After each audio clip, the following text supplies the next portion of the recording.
kasutad tööks telefoni, tahvlit, sülearvutit, taskuruuterit või nutikella? Jah, seadmeid on mitu, aga pakette ikka vaid üks. Telia mobiilse äriga jagad oma internetipaketti kas või piiramatult kuni 5 seadme vahel, et saaksid muretult töötada igal pool ja igas seadmes. Vaata mobiilse äri võimalusi Telia kodulehel. Kuku Raadios välja öeldud seisukohad ei pea ühtima Kuku Raadio seisukohtadega. Te kuulate Kuku Raadiot.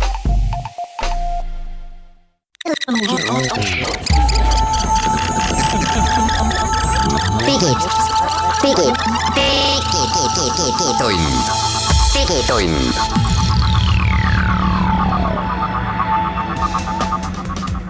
Tere, head kuulajad, käes on 15. veebruar aastal 2021 ja Digitund on nüüd teiega järgmiseks tunnikeseks, et rääkida viimase aja tehnika ja tehnoloogia ja digimaailma uudistest ja muudest sündmustest, mis tunduvad meile olulised. Meie oleme selles saates Hans Lõugas ja Henrik Roonemaa koos meie külalisega, kelleks on täna Meelis Väljamäe Euronixist. Ja räägime sellest, et lubame, et vist äkki ajaloos viimast korda alustame oma saadet jutuga pangalingist ja miks pangalink enam ei ole teema. Ning kui midagi läheb edasi, siis midagi läheb tagasi. Pangalink läks tagasi, aga tuleb välja, et keskklassi telefonide ekraanid lähevad edasi ja muutuvad paremaks. Ja teeme otse saates läbi ühe väikse sammu meie e-riigis. Nimelt püüame rahvastikuregistrisse teha märke, et meie isikuandmeid ja aadressi ei tohiks kasutada reklaamiks, kuidas see käib, siis proovime koos järgi. Meie aja üks värvikamaid tehnoloogia ettevõtjaid Elon Musk lubab hakata kosmose internetti ka Eestis pakkuma ja üht-teist on selle kohta juba teada. Räägime ühest väiksest sammust liitreaalsuses, kuidas see tungib igapäevasesse meelelahutusse. Ja terve hulk muid teemasid on ilmselt saates veel, nii et jääge kuulama. Digitund. No nii, hakkame siis pihta ja lubasime, et räägime veel pangalingist saate alguseks, kuigi pangalink ei ole midagi uut ega põnevat, aga asi puudutab olulist muudatust, mis kuu lõpus siis jõustub. Märtsikuust alates on pangalingiga on võimatu kasutada pangalinki e-teenustesse sisenemisel, mis puudutavad siis suuremaid just riiklikke e-teenuseid ja riigiportaali. Kui praegu on niimoodi, et ma tahan minna näiteks, no mis siin on, Transpordiamet, see on kõige levinum, mis oli veel varem Maanteeamet ja pakkus näiteks autojuhi lubasid või tahad autot ümber registreerida. Sinna sisenemiseks sai siis teha niimoodi, et klikid nuppu, logid sisse läbi pangalingi ja on mis iganes autentimismeetod sul, mis iganes pangas on, saadki sisse. Siis märtsist enam teha ei saa. No pangalink oli ju legendaarne tehnoloogia, eks ole, kui see Eesti e-riik on pangalingile ehitatud nii mitmeski mõttes, et kui ei olnud ID-kaarte ja mobiil-ID-sid ja hilisemad smart-ID-d, et siis panga kaudu sai ju turvaliselt ligi ja ega meil on siiamaani väga palju suuri riigiteenuseid ju selle pangalingiga nii-öelda seotud või pangalingiga saab sinna sisse logida, et sa mainisid siin Transpordiametit ehk siis endist nii-öelda Maanteeametit, autode ostmine ja müümine, aga vaatame siin ka terve hulk hariduse asju, e-PRIA, riigiportaali Eesti EE näiteks, mis on tõenäoliselt üks olulisemaid kodaniku jaoks olulisemaid infosüsteeme üldse. Ja kusjuures tegelikult ma saan aru, et seal on mingisugune seaduse knihv või mingisugune paragrahv kuskil on muutunud ja seetõttu tuleb nagu kinni panna, aga ega sisuliselt ju vahet pole, et kas sa lähed panka identides ennast, ma ei tea, smart-ID-ga või mobiil-ID-ga ja sealt teenusesse edasi või lähed sinna teenusesse ja idendid, et põhimõtteliselt oled sa ikkagi tugevalt identifitseeritud. Ma arvan, et see point oli selles, et on inimesi, kes identivad ennast panga kaudu PIN-kalkulaatoriga ja siis lähevad selle kaudu, mida riik ei pakku. See on võib-olla probleem, jah. Ja mul on isiklikult, ma mõtlen, et olen sattunud sikuste e-teenuste peale, kus ei pakuta smart-ID-d, aga ma tahan seda kasutada, see on kõik mugavam mulle ja siis ma võtan pangalingi ja lähen läbi panga smart-ID e-teenusesse ja nüüd mul kaob see võimalus ära. Aga ma nüüd eeldan, et ikkagi kõik need e-teenused võtavad selle riigi autentimisteenuse sinna asemele, kus komplektis on olemas juba ka Smart-ID. No ma olen aru saanud, et esiteks Smart-ID teenus siiski on palju rohkemates kohtades, kus ta varem oli ja üks põhjus on vist see, et ka see teenus on odavamaks läinud nii-öelda firmaomanikele, kui ta vanasti oli, aga mina olen näinud, kui igal pool, kus vanasti Smart ID-d ei olnud, nüüd on ta olemas. Ma küll ei oska öelda Elisa, kes oli vanasti siuke tugev Smart ID vastane ja mobiili-ID pooldaja, kas nendel on juba tekkinud või mitte, aga teistel on. Sa mõtled, kui ma tahan Elisa iseteenindusse minna või? Just. On. Näed. Siia saab muide Elisa, no ma arvan, et see Elisa võib-olla ei ole kuidagi siin erand, aga kuna sa Elisa meelist tõid siin esile, et siis Elisesse saab küll ausutades igat pidi sisse logida. Silma iirist ma ei näe, aga on mobiili-ID-d ja ID-kaardid ja kõik pangad ja Smart ID ja siis kogu selle rivi all on nupp näita veel sisse logimise võimalusi. Et kui sulle kõik need variandid ei sobinud, siis saad parooliga. Aga ühesõnaga, et muide ei pakuta, aga saad parooliga. Tuli mul pähe sellepärast, et kui teised operaatorid olid juba ammu Smart ID peale üle läinud ja Telia minu teada oli üks sellest Smart ID vedajatest, siis Elisa oli väga pikalt selle vastane, nii et nüüd on sea teada. Ja see on tõsi, jah. Lõpuks ka nemad, aga vaata, see on ikkagi see tänapäeva inimese kärsitus, eks ole, et see on see vana hea, et kui sa lähed kuskil kontorijoonesse, vajutad lifti nuppu ja kui lift kohe ei tule, siis sul on juba natuke imelik olla, hakkad seal nihelema, hakkad telefonist vaatama, et 5 sekundit on väga pikk aeg. Ja teine asi on see, et mobiili-ID versus Smart ID saab olla mitme seadme peal, vist ikka saab siiamaani, eks. Autentimisega on midagi muutunud. Ja teine asi on see, et minule kui mitte enam 20-ndades inimesel on see, et Smart ID nupud on kõvasti suuremad ja kõvasti mugavam vajutada kui mobiili-ID klaviatuuri. Ja kusjuures ja Smart ID-d on seal ühe Smart ID sees tundub olevat mitu erinevat versiooni sellisest turvalisuse astet. Nimelt näiteks LHV-s on niimoodi, et kui ma lähen sisse logima, siis ta mitte ainult ei näita mulle seda nii-öelda kinnituskoodi, et vaata ekraanilt, kas on sama, vaid siis see Smart ID äpp küsib, annab mulle 3 tükki ja ütleb, et milline oli. Just, see on väike tunnikontroll. Ja sa teavad kindlaks, eks ole, hoolitsevad selle eest, et sa nagu tõesti vaatad sinna ekraanile ja võrdled neid 4 numbrit, on ju. Aga teistes mobiilides seda ei saa olla. Seal ei ole funktsionaalsust. Aga osades, või isegi ma ütleks vist paljudes kohtades veel Smart ID puhul ka sellist asja ei ole. Nii et ta osades kohtades on ellu viidud see uuendus ja osades ei ole. No see tuli pärast seda, kui LHV-s oli palju neid Smart ID kaudu inimeste õngitsust, kus meeldati neid sisse logima ja siis läksid pandi kõvem tase. Et see on hea, et sul on nagu võimalus keerata see veel turvalisemaks. Jaa, aga just ma hakkan pärast rääkima ka, aga olles just täna pannud püsti nullist ühe värske arvuti, mis tähendab sisse logimist 3 miljonisse kohta, nagu alati on ju.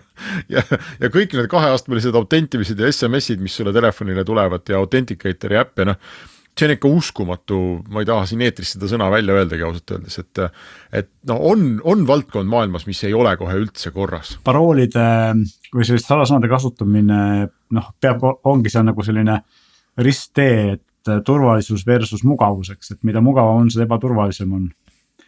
Et minu vanal Huawei telefonil on, ma teeksin telefoni või teenusekala, aga ma kasutan LastPassi.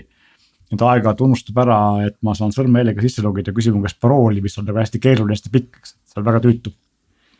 Aga muide siis, aga Swedbanki, ma ei tea, kas Eestis teistel on, aga Swedbanki äpp lubab ju iPhone'is näoga sisse logida.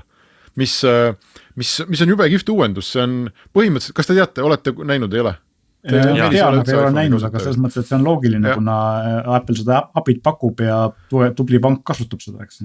Ja, aga selles mõttes, et mitte ainult telefonis, vaid ma saan ka nagu arvutis suure ekraani peal logida sisse näotuvastusega, mis käib siis põhimõtteliselt täpselt samamoodi nagu Smart ID, et ma lähen sinna Swedbanka kodulehele, ütlen, et nii, logime nüüd sisse ja valin sealt selle biomeetria või ma ei tea, kas ta sõrmejälgega lubab muide, ma ei ole proovinud, mu telefonil ei ole sõrmejälge lugejat, aga siis lihtsalt tuleb telefoni peale, tuleb teavitus, nagu Smart ID, aga ta tuleb Swedbanki äpist ja ütleb, et et kas sina tahad logida praegu arvutis sinna netipanka ja kui ma ütlen, et mina, siis telefon tuvastab mu näo ja siis arvutis läheb netipank lahti plõksti. Ja see on päris mõnus ja mugav on ju. See on palju mugavam kui Smart ID muide, see on veel mugavam. Ja kiirem on ju.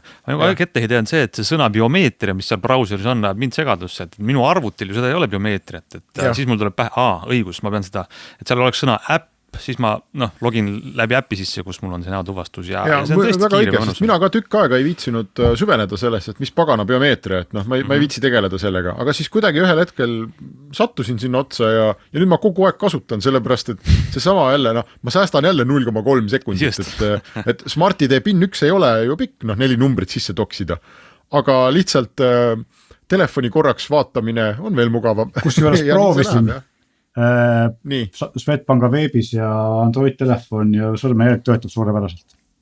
No näed, biomeetria. Poleks uskunud, et pangalingist on nii palju rääkida, aga näete, oli olulised arengud. Pangalingist ei ole rääkida. Areneb see asi, jah. Et ma siis tahtsin siia lõppu veel ulme korras nagu mainida, et sellest näotuvastusest edasi on ikkagi siis nahaalune kiip.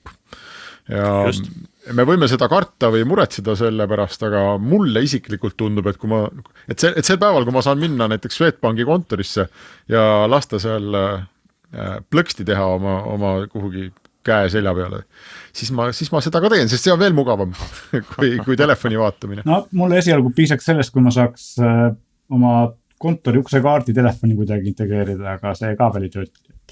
See pannakse ka sulle käe sisse. Ühel hetkel. Olgu, teeme pausi ja siis läheme asisemate teemade juurde.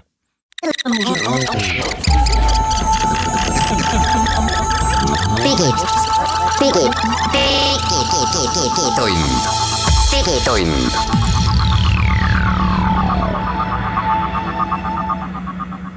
Digitund läheb edasi ja räägime nüüd korraks sellest uudistest, mis meie käes olevaid telefone võiks puudutada lähimas tulevikus, sellepärast et on ootused, et üks suurimatest telefonitootjatest Samsung sel aastal peaks tooma nüüd uue ekraanitehnoloogiaga nende mudeliteni, mis ei ole need kõige hinnaklassi ja kõikide võimaluste poolest tipus, vaid on keskklassi telefonid, mis nad siis on meil tavaliselt igasugused A-seeriaga, A7, A9 ja nii edasi. A5 võib-olla ka, saavad siis sellised ekraanid, millel on ekraani sagedus lausa 90 ja vast isegi 120 hertsi. No kindlasti on samm edasi sellepärast, et see on ekraanid on selles mõttes, need on ikkagi praegu ainult nende pea 1000 euroste telefonide küljes olnud. Aga ma ei tea, kuidas te nüüd hindate, kas see tegelikult see sujuvus, mida see ekraanitehnoloogia annab, on ta, ütleme, kui keegi ei ütleks tavalisele telefoni kasutajale seda, et see nüüd veidi kõrgemate hertsidega, kas seda päriselt näeb, on see nii oluline vahe? Näeb, mina ütleks, et sujuvus on olulisem kui resolutsioon, ehk siis kui enamasti on aru saadud, et Full HD-st see 6-tollise telefoni peal piisab ja ei pea olema suurem, isegi Samsung on läinud tagasi oma tippmudelitel päris mitmel juhul, siis sujuvustest on palju rohkem kasu ja see on palju lihtsamalt nähtav enamusele inimestele. Aga muide, ma olin sinuga hästi pikalt nõus, Meelis, ja siis ma ostsin iPhone'i ja kuidagi on mulle tundub, et see tõde on sinna kuhugi vahepeale natukene nagu ära vajunud, sellepärast, et iPhone ju väga mälestusväärselt ei ole, on ikka 60 hertsi peal, eks ole, ta ei ole nagu 120 või ma ei tea, 180 peal ja see telefon on minule tajutavalt kordades sujuvam kui mu eelmine Samsung oli. Ja lihtsalt see on see Apple'ilik vaata, et kõik asjad käivad, eks ole, kõik animatsioonid on väga sujuvad ja mingid trikid on seal tehtud, et see lõpuks on ikkagi taju küsimus ja ma ei ole küll ühtegi sekundit tundnud oma iPhone'i peale, et oi, et ma õudselt tahaks siia 120 saada. Aga võib-olla kui nad tulevad välja, siis ma jälle mõtlen, et kuidas ma ilma sain. Tulevad välja nagu nii, sest iPadil on juba ammu olemas. Jah, seal asi on selles, et üks asi on, kuidas ekraan, kui tihti ennast värskendab seda pilti, mida me näeme silmaga, on see 60 korda sekundis, 120 korda sekundis ja teine asi on see, et kui kiiresti jõuab see tarkvara sinna värskeid nii-öelda lisakaadreid siis joonistada, et sul võib olla tegelikult 60 või 120, mitte 6, vaid siis ongi 120 hertsine ekraan, aga kui see tarkvara seal all või ka riistvara tegelikult ei jõua järgi, siis pole nagu kasu sellest väga kõrge sagedusega ekraanist. Ja, aga teine asi mulle tundub, et see on seotud ka üsna otseselt ekraani suurusega, ütleme selle tajumine, sest kui mul arvuti 27-tolline monitor siin ees on tegelikult 144 kaadrit sekundis võimeline tegema ja mängudes mulle tundub küll, et on päris tajutav vahe, et kas mul on seal 100+ kaadrit sekundis või on 55–60, et ekraan on selle võrra suurem, aga jällegi äkki ma lihtsalt petan ennast, ma ei tea. See on selline, ma ei tea, ma enam ei oleks seda meelt, et ma selle järgi ostaks telefoni. No mina olen sellist tüüpi inimene, kes Androidi telefoni puhul üks esimese asju, mida ma teen, on see, et aktiveerin sealt selle developer menüü ja keeran kõik animatsioonid maha, et ta kiirem oleks, sest et nad teevad kunstlikult aeglaseks animatsioonidega, kuigi telefonis võib kiire olla.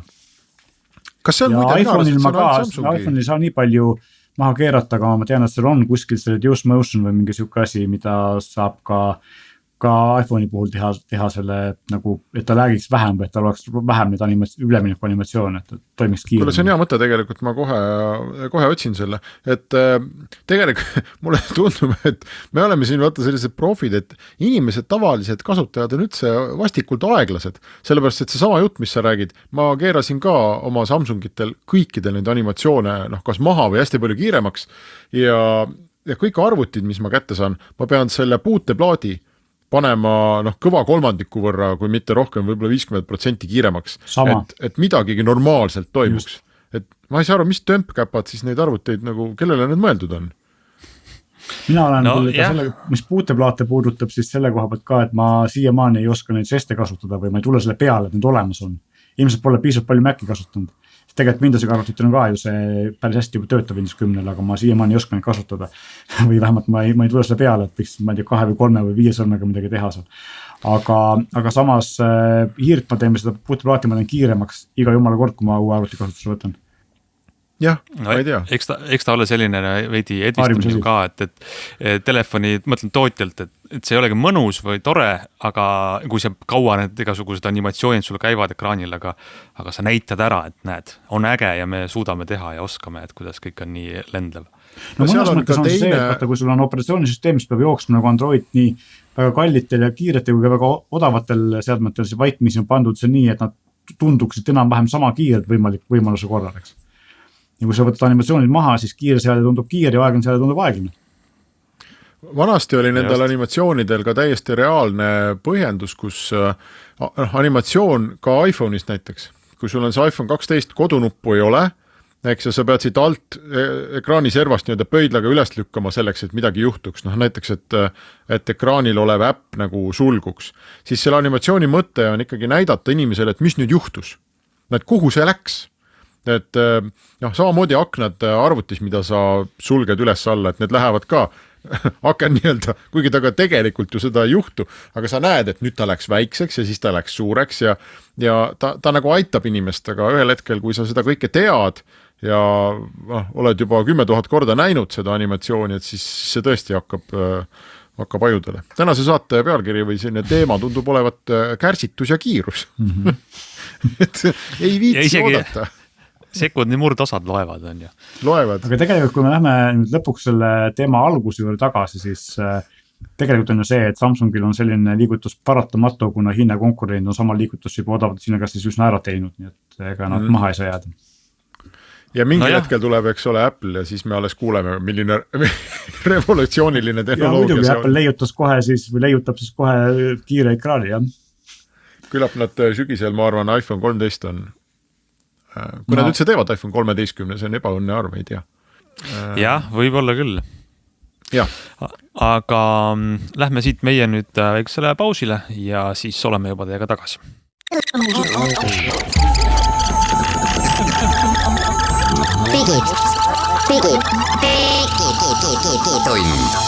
Digitund.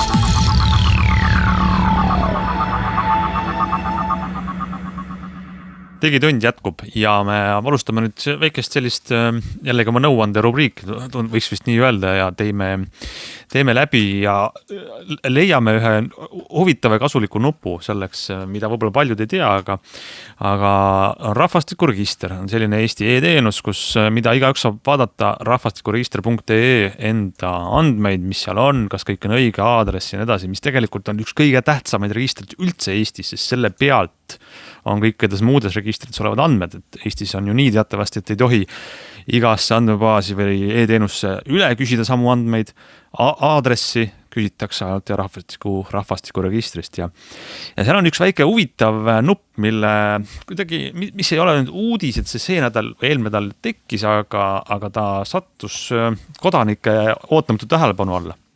Nimelt nende aadressi ja muude isikuandmete kasutamine reklaamiks. Ja kuidas on, kas te olete selle nupu üles leidnud või tahate ma juhatada? Otsin seda praegu. Ma pole kuulnudki selle, et e-riigi nuppe on palju. Oota, ma lähen login rahvastikuregister näed Smart-ID, kuulaja pea kaua ootama, kohe kõik juhtub. Ja enam ei saa pangalingiga, on ju? Enam ei saa pangalingiga. Ja olen sees, nii Hans, palun oota, öeldakse mulle. Ja kui sa oled ära oodanud, siis on niimoodi, et seal selle lehel vasakul servas on nupp, kus on sinu andmed ja seal on kohe ka nupp andmetele juurdepääsu piiramine, mis ongi siis see andmed kinnitama. Ma ei ole siin üldse käinud, nii et ta üldse küsib, kas ma olen selline. Sa pead vaatama, kas su aadress riigi juures on ka õige ja see võtab 10 minutit. On selgunud, et ma olen eestlane. Nii, minu andmed või? Mis sa ütled? Just minu andmed ja seal on siis andmetele juurdepääsu piiramine. Piiramine, jah. Vaatan kehtivaid piiranguid. Minuga kodanikuks üsnagi üllatav, et kui ma vaatan kehtivaid piiranguid, siis on siin võimalus 2 sektsiooni uuringuteks ja reklaamiks. Ja see on nagu, kui meil on nagu GDPR-i ajastu, kus meil on üldine põhimõte, et on opt-in, ehk ma valin, kui ma tahan oma andmeid millegiks lasta kasutada, siis siin on nagu vastupidine, et mul on võimalik välistada, et mu reklaamiks minu andmeid ei kasutata. Muide, mina vaatan täitsa üllatavalt, ma olen 7. oktoobril kõik selle lõbu kinni pannud, nii uuringuteks kui reklaamiks. Järelikult ma olen ikkagi siis loginud ja tähtajatult ära piiranud, nii et ei tohi minu minu alaealiste laste andmeid kasutada. Mis muidugi ei tähenda, et kui ettevõttel on minu andmed, et kuskilt mujalt, eks ole, saadud, ma olen võib-olla ise andnud, kui ma kliendikaarti teen või kliendiks lausa hakkan, et siis nad ikka võivad ühendust võtta ja teevadki seda.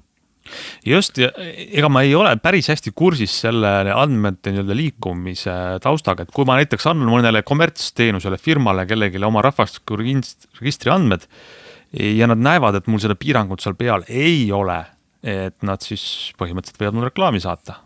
Et mõnes mõttes see nagu veidi totter, et ma pean minema ise süsteemi märkima teadlikult ära, ei, ma ei soovi reklaami. Et ma pigem eeldaksin kodanikuna, et see on vastupidi, et ma ütlen, kui ma, jah, olgu, tahan reklaami. Aga kes tahab avastada, kuidas temaga on, siis tasub see uskuge mind, et selle vastu teevad igasugused ärid väga aktiivselt lobi, et kui sa midagi pead sellist lubama, siis mitte keegi seda ei luba ja järelikult firmad ei saa sulle reklaami saata ja neile väga huvitab see, et nad saaksid sulle reklaami saata. Ma saan ka neist aru muidugi. Ja et huvitav, mis peaks juhtuma, et näiteks, et suur hulk Eesti inimesi logiks ise rahvastikuregistrisse, otsiks selle koha üles ja klikiks, jah, ma luban endale reklaami saata. Tasuta iPhone tuleb jagada selle liigutuse, siis kohe hakkab liikuma. Ja järgmised teemad. Meie lemmik tehnoloogia ärimees Elon Musk, lemmik sellepärast, ta on ajakirjanike lemmik sellepärast, et kus Elon Musk on, seal ka nalja saab ja midagi juhtub ja meil on millestki rääkida. Ja sel nädalal on meil rääkida sellest, et tema firma SpaceX on siis viimastel aastatel orbiidile suure hulga satelliite lennutanud, et pakkuda internetiühendust ja projekti nimi on loomulikult Elon Muskilikult vägev. See nimi on Starlink, kõlab midagi nagu ulmefilmist, aga tegelikult need satelliidid seal siis keerlevad ja tuleb välja, et üsna varsti saab Elon Muski kosmose internetti tõenäoliselt hakata kasutama ka Eestis. Nimelt tegelikult võib praegu minna sinna Starlinki veebilehele ja ette ära tellida oma netiühenduse. See on ka Elon Muski selline lemmiktrikk, on ju, mäletad, kus ta Teslasid müüdi, ma ei mäleta, tuhandete või 10 000 kaupa ju ette ja inimesed pidi mitu aastat ootama, lõpuks said kätte ka. Nüüd siis saab tellida Starlinki interneti, maksad $99 ette maksu ja tegelikult kirjade järgi peaks järgmisel aastal see Starlink siia siis levima hakkama. Neil on täna, palju see need satelliite oli? 1000 vist või? Midagi sellist. Ja, üle 1000 satelliidi on praegu, aga aastaks 2027 plaanivad nad selle arvu tõsta 42 000-ni.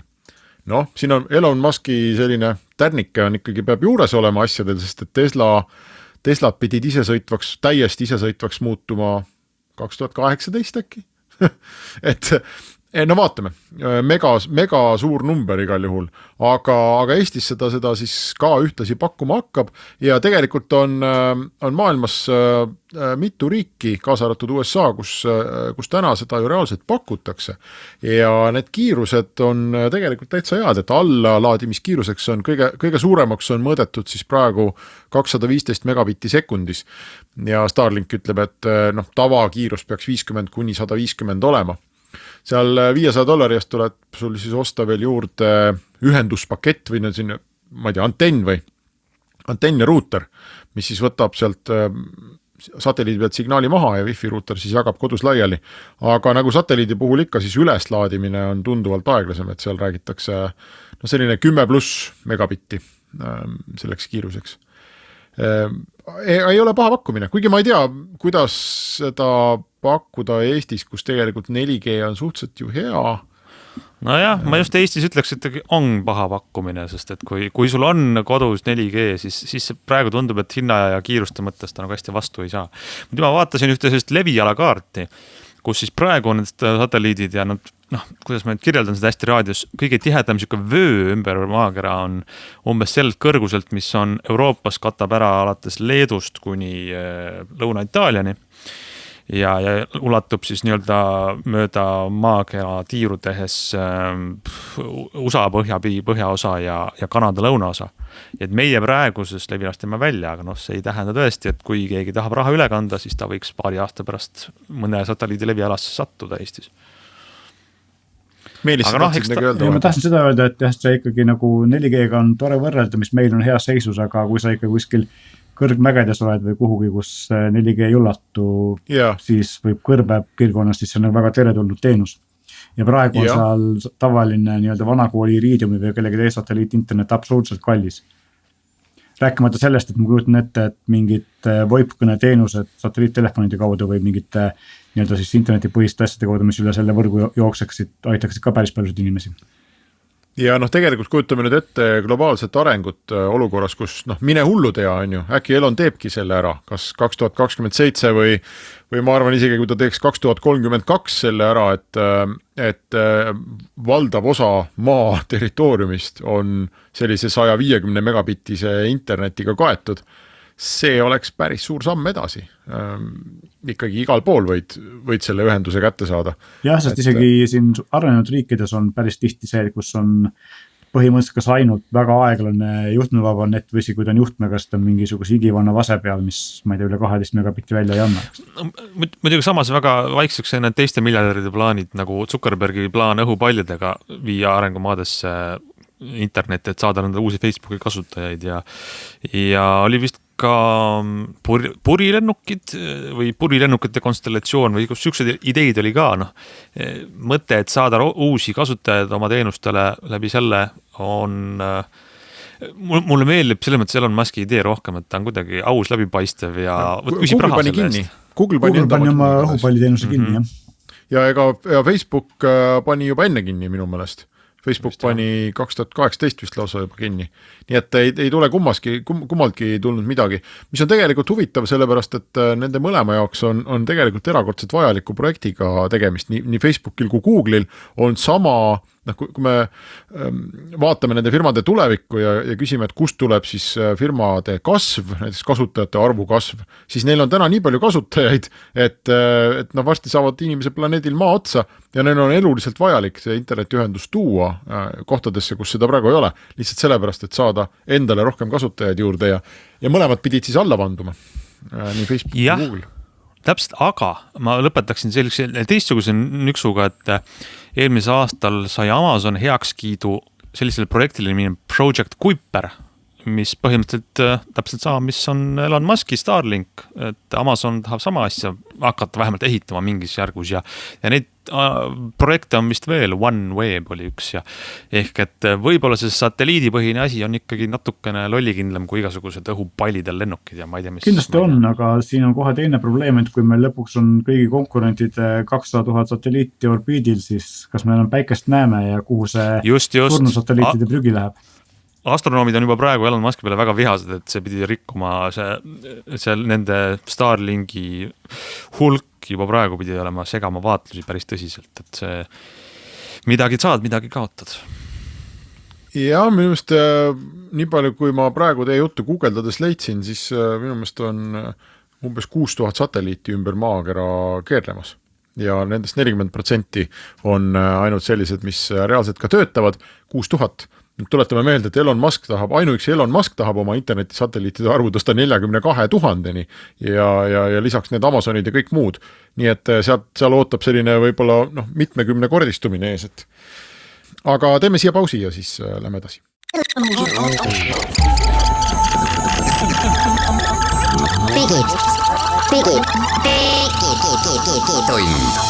Digitund.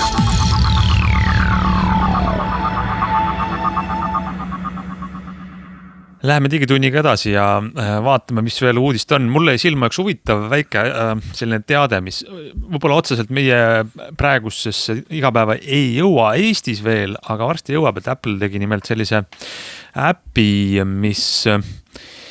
mis kuidagi muudab seda liitreaalsuse teemat natukene jälle lähedasemaks. See on puhas reklaam nende telesarjale, mida teatavasti Apple on ju oma streamingu teenus, kus on üks kosmose teemaline sari For All Mankind. Ja nüüd selleks, et siis üks hooaeg sai läbi ja enne kui uus hooaeg pihta hakkab inimeste põnevust hoida, on võimalik tõmmata telefoni äpp ja sarja tegelaste ja objektidega siis nii-öelda neid uurida ja uudistada ja saada mingeid lugusid, vihjeid, kus need on sinu enda kodus, laua peal, põrandal, käes, toas. See ei ole sisuliselt, tehniliselt midagi uut, aga mulle nagu tundub, et see neile huvitava näide sellest, kuidas need igasuguste lugude jutustamise tehnoloogiad muutuvad ühe põnevamaks. Nagu mõni aeg tagasi Netflix tegi sarja, kus sa said ise valida, kuidas sari edasi läheb ja valid lõpu. Siis nüüd see mõte jälle, et seda telesarja tood tegelikult inimesele kuidagi nagu tema ümbritsevasse keskkonda ja sa saad uurida mingisugused päevikud ja dokumente, mis sealt sarjast ja avavad midagi sellest loost. See tundub, et praegu selline väike reklaam, aga võib-olla märk sellest, et see liitreaalsus, kus on igasugu virtuaalsed asjad meie ümbritsevas elus, võib olla ikkagi lähemal, kui me arvame. Mis te arvate? Ma ei tea, ma olen ikka endiselt skeptiline. Mina ka, et ma olen skeptiline, kui ma näen seda läbimurdelist lahendust. Ma usun, et see tuleb, aga praegu hetkel ma ei näe nagu lähitulevikus või siin, ütleme nii, et paari lähima nädala või kuu jooksul midagi sellist tulemas, aga üllatus võib muidugi tulla. See väga hea, et oled skeptiliselt, sest kui see läbimurret tuleb, siis ma saan öelda, aga kui ta ei tule. Ega mulle tundub, et tehnoloogiamaailm on ikkagi omavahel kokku leppinud, et see liitreaalsuse läbimurre tuleb prillidega. Mitte nii, et sa tõstad telefoni endale nina alla ja siis vaatad ja see on kohmakas ja üleüldse imelik, aga et kui sul on prillid ees ja sa lihtsalt kõnnid ringi ja näed midagi, mida päriselt ei ole olemas, aga mis on siiski väga veenev ja elutruu, et seal mina tõstan käe püsti ja ütlen jah, ja eks me aasta-aastalt ju sellele ikkagi lähemale nagu liigume, et need suured kobakad ja kallid peakomplektid on vaikselt prillide kuju võtmas, aga seal me veel ei ole. Aega läheb. Jah, ma tahtsin, ma olen jumala nõus, et on kaks poolt sellele, üks on see seade ja teine on see sisu. Võib-olla sul seade on täiesti valmis, nagu võib-olla Google Glass oli mõnes mõttes, aga see sisu, nagu mida teha ei olnud. Ja praegu, mida see Apple tegi selle äpiga, et see seade on läbi telefoni vaatada, mis on väga kohmakas, aga nad otsivad siis kohta, kuidas jääks inimesele kuidagi huvitavaks või tekitaks mingit tõmmet. No eks näeb.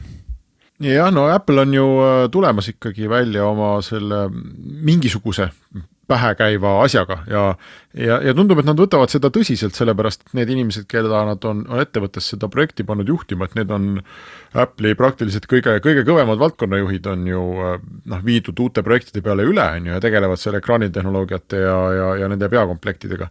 Et saab näha.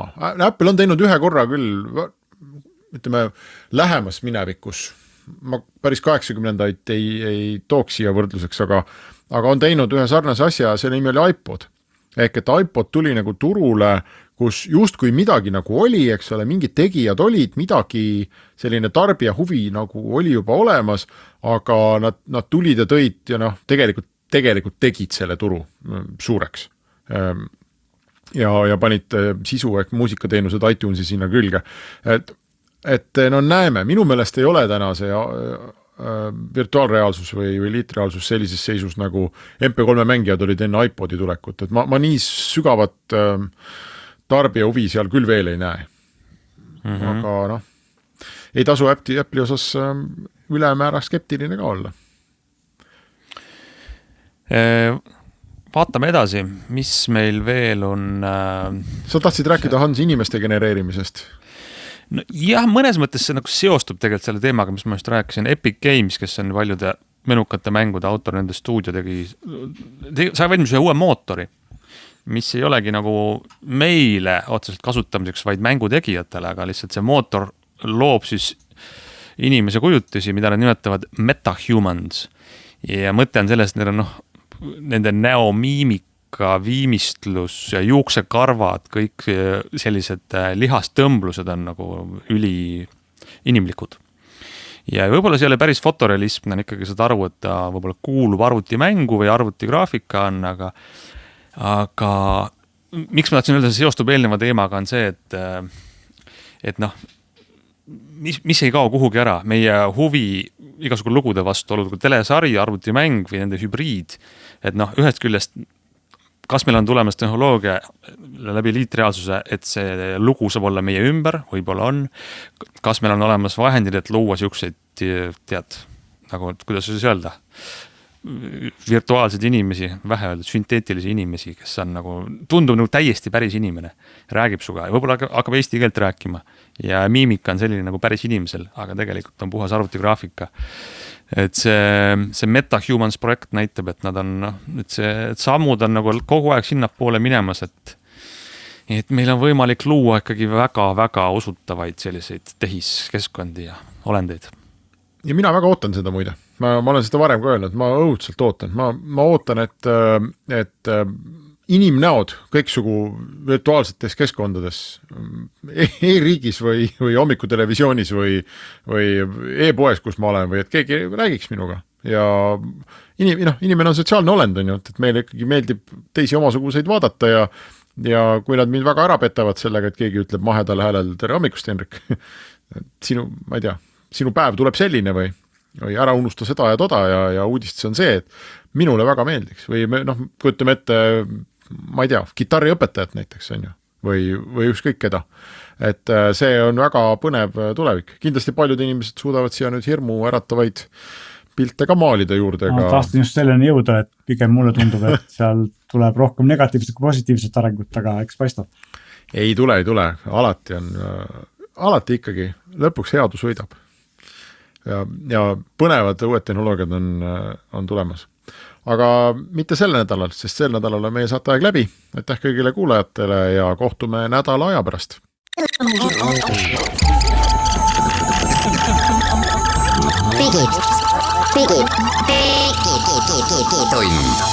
Digitund.